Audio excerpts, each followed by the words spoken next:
విక్రమ్ టీవీకి సబ్స్క్రైబ్ చేయండి. Subscribe to Vikram TV. Subscribe to Vikram TV. Subscribe to Vikram TV. Subscribe to Vikram TV. Please like, share and subscribe to Vikram TV. అంటే మనకు okay, మన తెలంగాణలో అది ఆంధ్రాలో పాడడం జరిగింది. విదేశాల ప్రయాణానికి ఎప్పుడు ఫ్లైట్ ఎక్కారు? విదేశాల ప్రయాణానికి ఫస్ట్ విదేశాలకు వెళ్ళింది ఖతార్. ఓకే. దానికి నాకు గోపిచంద్ గారు అని ఒక అతను ఉండేవారు, మిమిక్రీ ఆర్టిస్ట్. అతను అక్కడ వాళ్ళకి చెప్పారట, వాళ్ళు టీవీలో చూసారు, ఆయనకి చెప్పడం జరిగింది. ఆయన నన్ను కాంటాక్ట్ చేసి అమ్మ వెళ్దాం రా మనం అందరం కలిసి అని చెప్పేసి ఆయన తీసుకెళ్లారు. ఫస్ట్ నన్ను తీసుకెళ్ళింది ఆ బాబాయ్ గారు. ఆయనకి ఎప్పుడు కూడా థ్యాంక్స్ చెప్పాలి ఈ విధంగా. ఆ తర్వాత ఏమైందంటే నేను మళ్ళీ ఇట్లా లైవ్ షోస్ చేస్తున్నప్పుడు అక్కడ ఛానల్ కి ఫోన్ వచ్చేది, లైవ్ లో కనిపిస్తుంది ఫోన్ వచ్చేది. ఫోన్ వచ్చినప్పుడు వాళ్ళు పలానా కంట్రీ నుంచి అని చెప్పేవాళ్ళు కాదు, వాళ్ళు ఫోన్ చేసేవారు. చేసి మేడం గారు వస్తున్నారు, అయిపోయింది కదా, లైవ్ అయిపోతుంది కదా, మేడం వస్తారు, ఒకసారి మేము మాట్లాడాలని పిలవండి అని.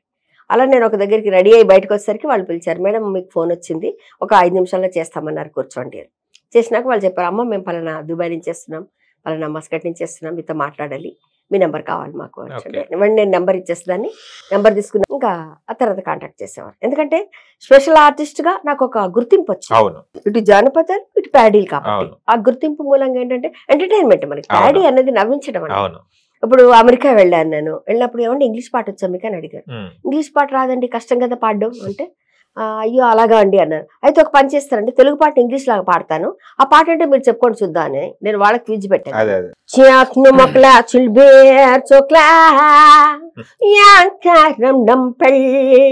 మీకు అర్థమైందా?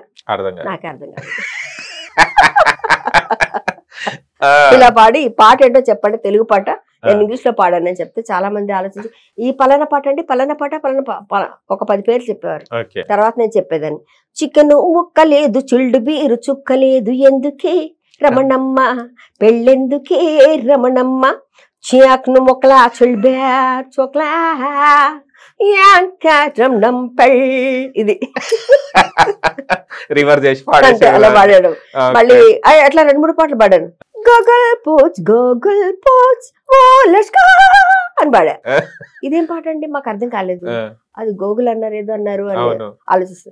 గోగులు పూచే ఓ లచ్చా గుమ్మాడి, గోగులు దిలిపే వారెవరమ్మా ఓ లచ్చా గుమ్మాడి, గోగుల్ పోచ్ ఓ లచ్చా ఇది దానికి వచ్చి తిప్పలేదు.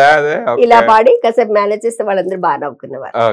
అంటే కొంతమంది మాకేంటంటే ప్యారడీస్ పాడుతున్నప్పుడు కొంతమంది మేడం దీని మీద పాడగలరా, దీని మీద పాడగలరా, మా మీద పాడగలరా. ఇప్పుడు సపోజ్ అహ్మద్ గారు ఉన్నారు, పప్పు గారు కదా, పప్పు గారి మీద కూడా పాడొచ్చు. పప్పు గారు అంటే ఎలాగో ఉంది, పప్పు తమ్ముడు అంటే చాలా హ్యాపీగా కదా. అందాల నవ్వులే అరవిరిసిన పువ్వులు, మా పప్పు మాటలే కోటి వరాలు, చిగురించి విరబూసే చెట్టే చెట్టు, మా పప్పు నడయాడే సెట్టు,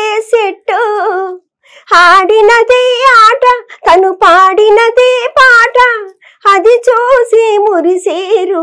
మ్యారేజ్ అయిందమ్మా? కాలేదు.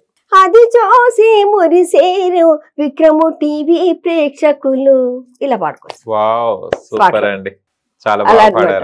అప్పటికప్పుడు అల్లేసుకుంటాను. ఇంకోటి ఏంటంటే స్టేజ్ మీద నేను ప్రోగ్రామ్ యాంకరింగ్ చేస్తున్నానంటే వచ్చే ప్రతి గెస్ట్ కి అప్పుడు నాకు ఆ క్షణం ఏ పాట తాటకొస్తే వాళ్ళ మీద పాడుకుంటాను, ఆ సందర్భానికి తగ్గట్టుగా నేను పాడుకుంటూ వెళ్ళిపోయేదాన్ని అనమాట. వాళ్ళని వెల్కమ్ చెప్తూ పాటతో పాడితే, ఇంకా కొంతమంది అయితే మేడం పిలిపించండి, మేడంతోనే మా పేరు పిలిపించండి, ఆవిడైతే పాటతో అంతే. ఎందుకంటే గెస్ట్ గా పిలవడం బాగుంటుంది. గెస్ట్ గా నేను పాటతో పిలిచేదాన్ని, వాళ్ళు వచ్చేలోపు వాళ్ళ పాటను రికార్డ్ చేసుకునేవారు చాలా మంది. మేడం మా మీద పాట పాడారని అంటే అది గాడ్ గిఫ్ట్ నాన్న, గాడ్ గిఫ్ట్ అది. అలా ముందుకెళ్ళిపోతూ ఉన్నాను.